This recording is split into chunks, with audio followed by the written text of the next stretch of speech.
Hello, everybody. Today we are going to learn from the Bible the power and presence of the Holy Spirit. So, today our topic is about the Holy Spirit, uh, the Spirit of the Lord. We will listen and we will learn from the Bible about the Holy Spirit because Holy Spirit is very necessary in our life. We need the assistance of the Holy Spirit. We need Holy Spirit in our life. Without Holy Spirit, we cannot walk righteously. We cannot overcome over sin, over devil. Even we cannot pray very well without the Holy Spirit. We cannot have a righteous life without Holy Spirit, because Holy Spirit, our helper, he is from God.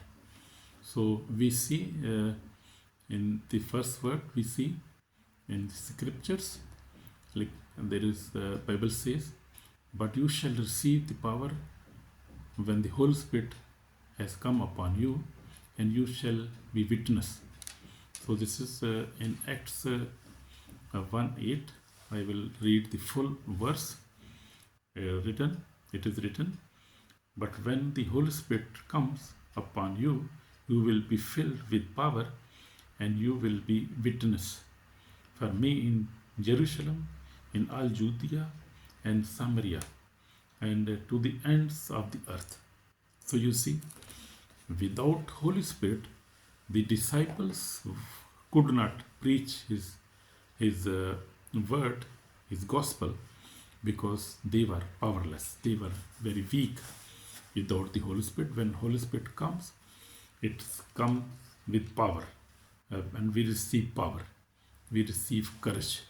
We receive a sound mind, because these are the fruits of the Holy Spirit, and we cannot do anything without the Holy Spirit. When Jesus walks on the earth, he healed the sick, cast out demons, and spoke words that changed life. Yet before returning to heaven, he told his disciples something amazing. When he was going to heaven, he told his disciples something amazing, and he said, it is your advantage that I go away, for if I do not go away, the helper will not come to you. John 16:7 says. And then the helper, Jesus spoke about the Holy Spirit. This helper was Holy Spirit, the very presence of God living inside the people. You see, it's a very great gift of God. Without the Holy Spirit, Christianity become a religious of rules, because without the Holy Spirit, it become a relationship of power, love, and truth. So without the Holy Spirit, Christianity will become only religious, just rules, just worldly things. But with the Holy Spirit, you see the difference. With the Holy Spirit, it becomes a relationship of power, love, and truth. And our relationship with Jesus Christ become more strong, and we got the power of the Holy Spirit, and we got the love of the Holy Spirit. We got the truth in our hearts, in our life. So that is the difference. Today we will look at who the Holy Spirit is, what he does, and 3 biblical examples that reveal his life-changing power. Amen. So we'll see that today. Who is the Holy Spirit? We will see who is the Holy Spirit. Holy Spirit is not a force or an energy. He is himself a God. You see, the God Father, the Jesus Christ, and the Holy Spirit. They are 3. They are gods. We see this is also a God.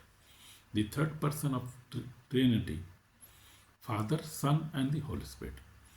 And he was active in creation. You see, Holy Spirit was active in creation.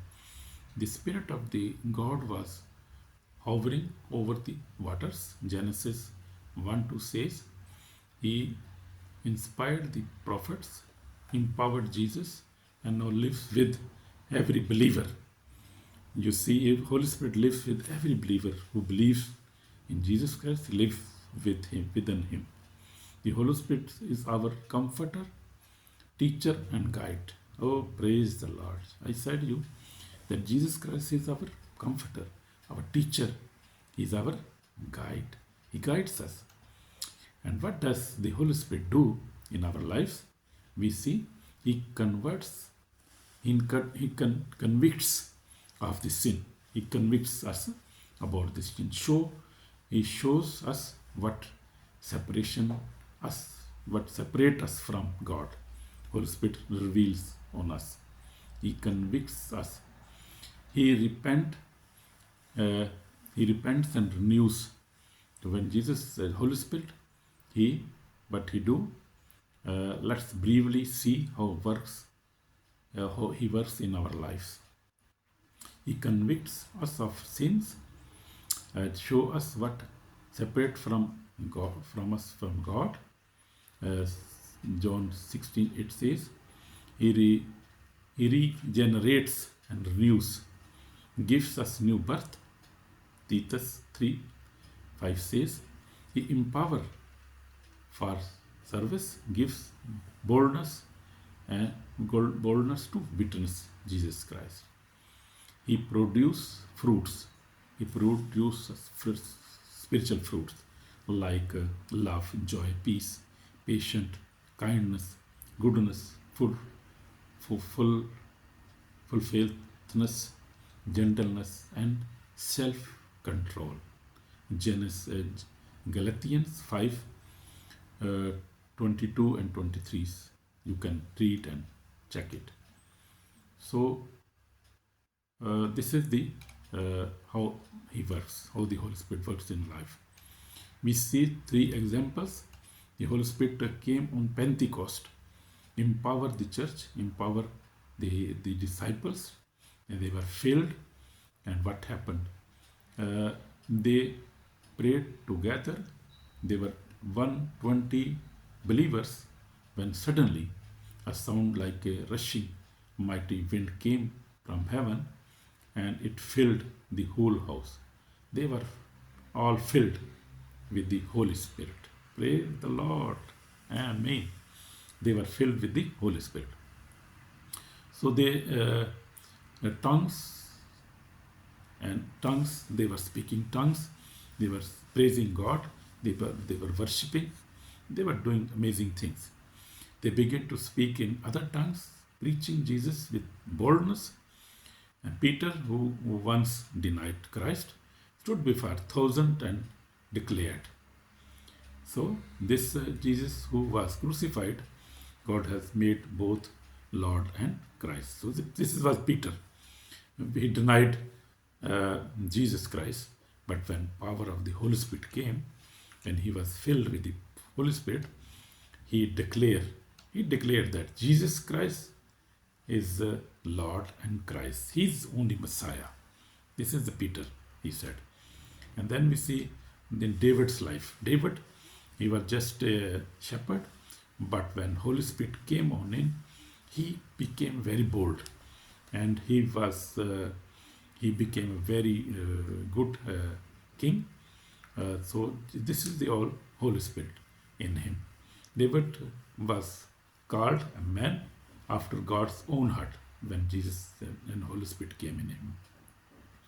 Yet even he fell into sin, committing adultery and murder. When the prophet confront him, David cried out. So this was the Holy Spirit. Otherwise, if he felt in sin, he could die in sin. But when Holy Spirit is in our life, he convicts us. He said us to repent, and that is the sign of the Holy Spirit. But David was filled with the Holy Spirit. And when we see, when once again the Holy Spirit was fell on the disciples when Paul was preaching. You see, And when the Philip was carried by the Holy Spirit. Philip was preaching in Samaria when the Holy Spirit suddenly led him to a desert road. We see in Acts 8:29 says. It does not make sense. There was no crowd, no stage, no lights, only one man, an Ethiopian official writing Isaiah. He was reading Isaiah. The Spirit said to him, to Philip, go near and join yourself to this chariot. So this is Act 8:29. Philip obeyed immediately. He explained the scriptures, preached Jesus, and the man believed and was baptized in water suddenly.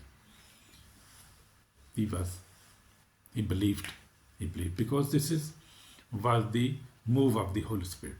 When Holy Spirit moves, it make change life, make our thoughts, it change our life totally, our finance, our health, it change everything. Holy Spirit is very, very strong power. He's holy, he's mighty, he's our helper. We have seen that. Holy Spirit is not only empower but also guides. He also guides us. He is wonderful. How to receive the Holy Spirit? Now the question is how we can receive Holy Spirit. Holy Spirit is a gift, not a reward, and we cannot buy it with our good deeds, with any money. We cannot buy that. That is the gift of the God, Lord Jesus.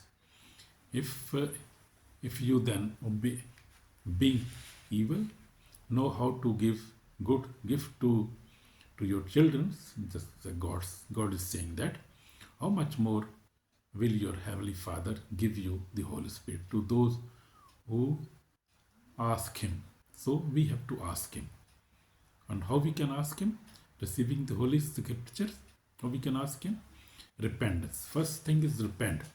Turning from your sins and have faith in Jesus Christ, asking Him as a Lord and Savior, accepting Him as the Lord and Savior, and then desire and pray.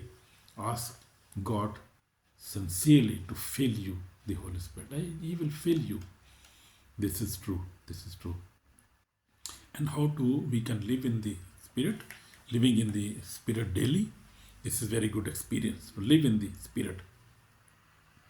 You can spend time in prayer.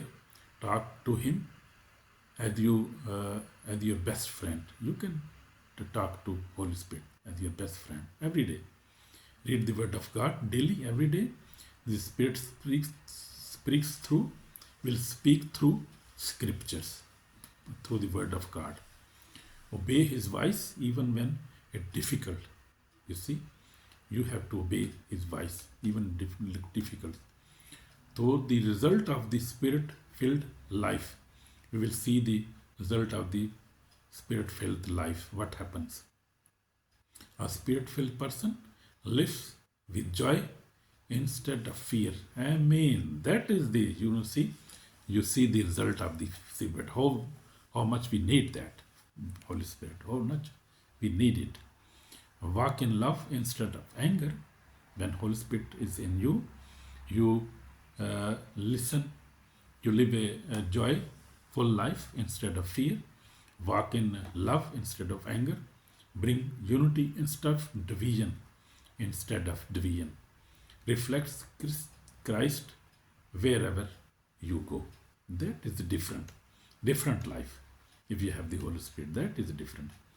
So we see the Holy Spirit is the heartbeat of the church. We see He empowers believers to live holy, preach boldly, and love deeply.